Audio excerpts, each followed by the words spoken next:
All right, students, this lecture is about features of postmodern or contemporary literature. This is in sequence with my last lecture that I recorded about postmodern or contemporary literature's introduction.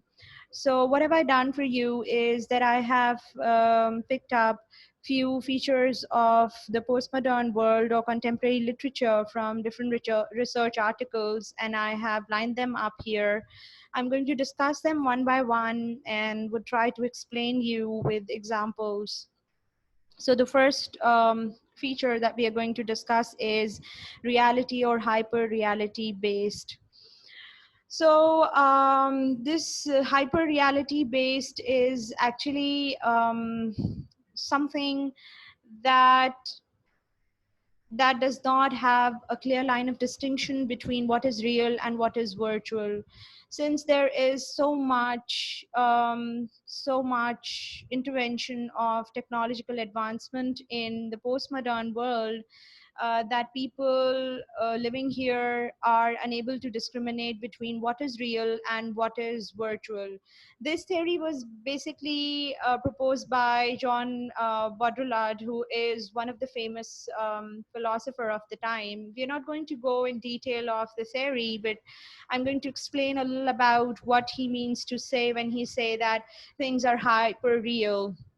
He says that technology has an impact upon our lives to the extent that at times there is a blurred line of distinction for us as to what is real and what is unreal or what is virtual. You may understand it with reference to the 3D games or the movies or 3D cinema movies that we come across these days, or maybe even you can understand it through the themes of the movies that we have these days. For example, Leonardo DiCaprio's Inception is one of the latest movie where you see that there is no clear difference between what is real and what is a dream, and people are going into each other's dream through the usage of technology, which is a strong representation of this hyper reality based feature. The next example that I may give you from the literature is 40 Rules of Elif Shafak, where we see that there is this housewife who is continuously in a virtual discourse with a far off scholar and discussing things about love and friendship and the basic questions about life, which gives us an idea that to some extent these writers from contemporary literature are actually impressed or influenced, and they're picking up these ideas in their writing. The next feature that is mentioned here on the screen is pastiche or collage of ideas, subjects, and genres. So, as I've already discussed in my last lecture, that most of the contemporary literature comprises of the old ideas in a new form. So, but what is the difference between mimicry or repetition or mocking and this pastiche in the postmodern world? We as postmodernist writers, or we as postmodernist readers, do not demean the idea or do not underestimate the idea of copying something. Rather, we celebrate it.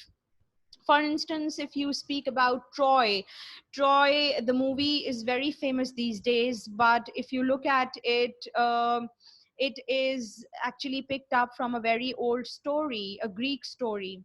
So similarly, I would again like to refer to Aleph Shafak's 40 Rules of Love, which is a postmodern piece, yet you see that there's this story of Shams and Tabriz picked up in a very in a very contemporary setting.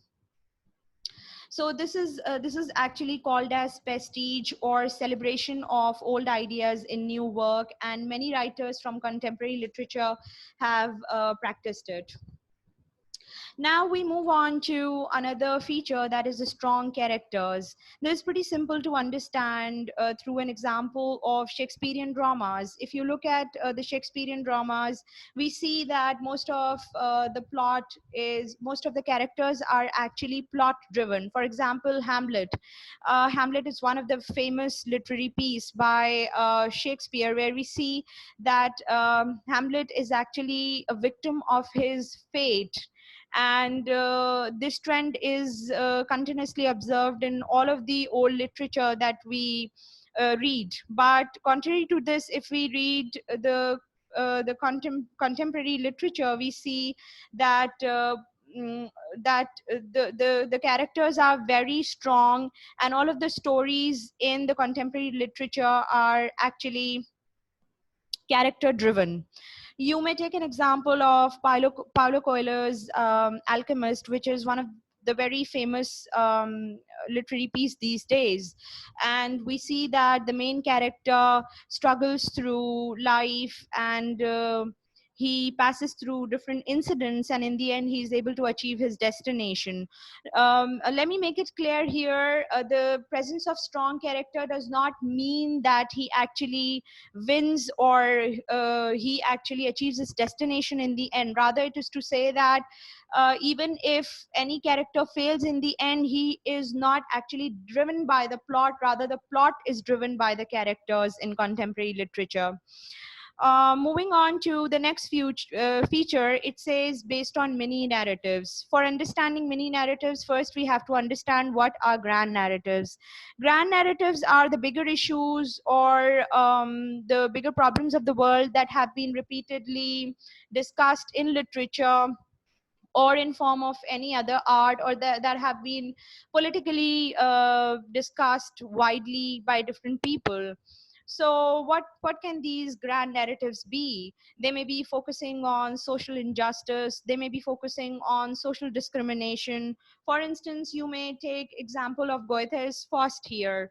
We read Faust, and we saw that there is this man who is fighting a struggle of achieving satisfaction, which can only be achieved, according to writer's perspective, it can only be achieved through submission to God. So it was one of the grand narrative of the time, that there is always a struggle between good and evil, and in the end whoever does good wins.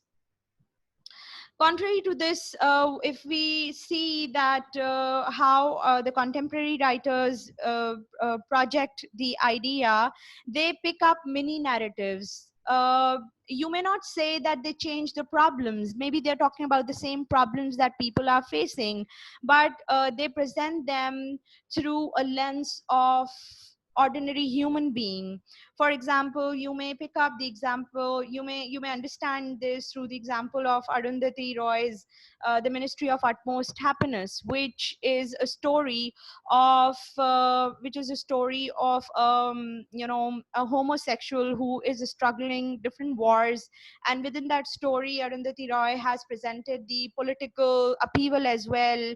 She has written so much about what is happening in the world, but she has not picked up a grand narrative. Rather, she is seeing all that, or presenting all that through the lens of a homosexual, or a mayor, who doesn't have the human rights which he deserves. The next feature that we're going to discuss is disillusion boundaries of right and wrong.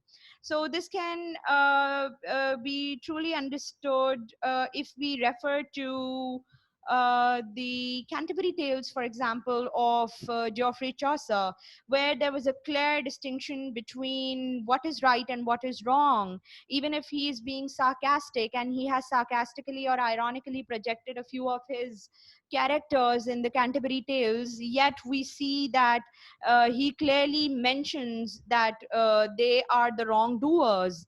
But nowadays, stories are written with a perspective where the interpretation is solely upon the reader, and the reader has to decide whether what is right and wrong. So it means that right and wrong are the relative terms, and a few things for modern people can be